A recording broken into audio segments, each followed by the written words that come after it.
everyone! Mag-unboxing po tayo bago ko umalis. Dumating na yung aming deliver na in-order ng anak ko. Check po natin kung, kasi alam ko lalagyan to ng pinggan. Check natin.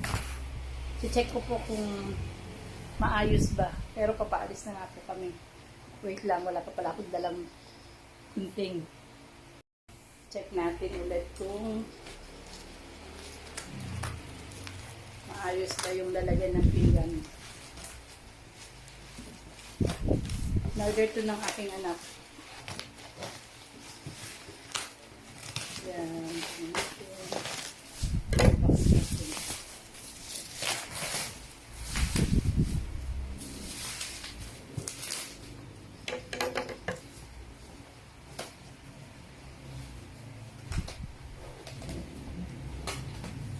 Medyo mahirap siyang buksan.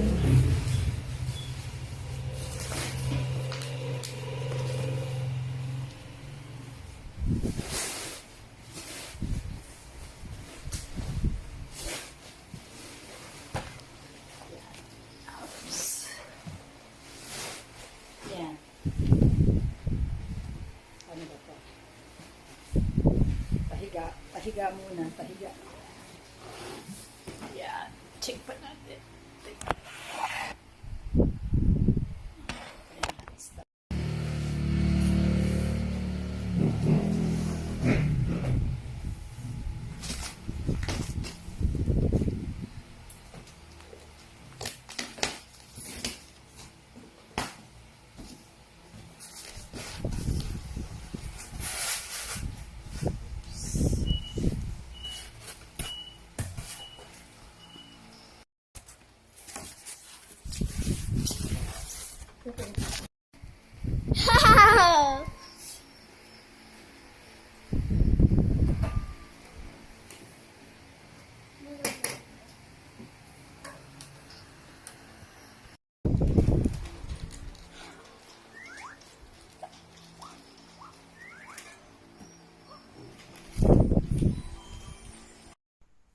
Ito siya, ayan na, ayos na siya. O, kaya lang di ko pa nilagay sa ibabaw ng lababo. Bukas na lang kasi wala nga siyang nalagay ng kutsara. Ayan. O, to, bubuksan mo dito. Ayan, lalagyan ng baso. Tapos, ito, lalagyan ng pinggan. Tapos, wala na ritong hahatakin. Wala na. 2 layer lang yan. Ayan. Tapos ganyan. Tapos yan. Oh. Ito yung ang lalagyan niya ng kutsara, Rachel, dito sa dito sa gilid. Yan yung lalagyan ng kutsara. Teka muna, kakabit ko muna. Ay. Hindi siya sa ilalim. Hindi sa ilalim lalagyan ng sa gilid. Meron siya lalagyan ng kutsara. Kaya lang nasa gilid. Ayan. Bali 2 layer lang yan. Isa. Ito, isa. Yan. Okay na. Naayos ko na. Nalagyan ko na siya ng mga laman. Dito. At saka itong lalagyan ng baso. Kaya lang yung baso, hindi pwedeng malaki. Dahil ang baso namin malalaki. Ayan. Tapos, dito, pinggan. Yun nga lang, yung kutsara, nakaseparate na. Bumili na lang ako ng lalagyan ng kutsara. At ito, sabi, lalagyan ng kutsilyo. Pero ayokong maglagay ng kutsilyo dito. Kasi, di ko type. Basta, ewan ko kung ano na lang ilalagay ko na lang dyan. Yan. Okay na. Thank you for watching. Yan. Hirap talaga pag hindi ikaw ang bumibili, yung anak mo bumibili. Ayan, sila namimili. Hindi ko masabi. Thank you and God bless. Thank for watching. Ayan, pakita ko na rin sa inyo yung nabili kong lalagyan ng kutsara.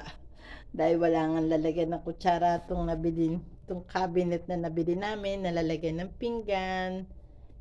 Ito na lang ang ginawa ko. Kasi nga ayoko ang kutsara naka-display dahil ayoko baka madaanan ng ipis. Ayan, gusto ko may takip. Bumili na lang ako. Ito, itong lalagyan din ng cup. Dahil nagkakape, hugasan na lang pag gagamitin. Kasi di maiwasan, baka may madaanan ng ipis. Ayan, pakita ko na rin sa inyo ang aking mga kusina. Pasensyahan nyo na, ayan ang aking kusina. Yan. Tapos, ito naman, ang aking, pag naghuhugas ako, tinataob ko muna rito, pinatutulo ko muna yung mga hinuhugasan ko. Yan, pakita ko na rin sa inyo yung aking lababo. Medyo makalat lang. Ayan ang aking lababo. Paikot. Yan. Pinapatiyo ko muna yung hinuhugasan ko. Tapos pupunasan ko, tsaka ko ngayon ilalagay sa cabinet.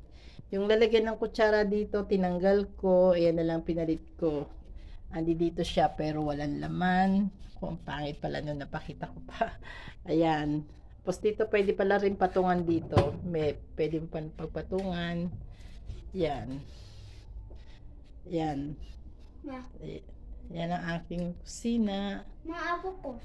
Mm. Ako. Thanks for watching. Mama, At, ama. Na, ako. oo, wait lang, wait lang. Ito may apo ko. Extra pa raw siya. Gabi na.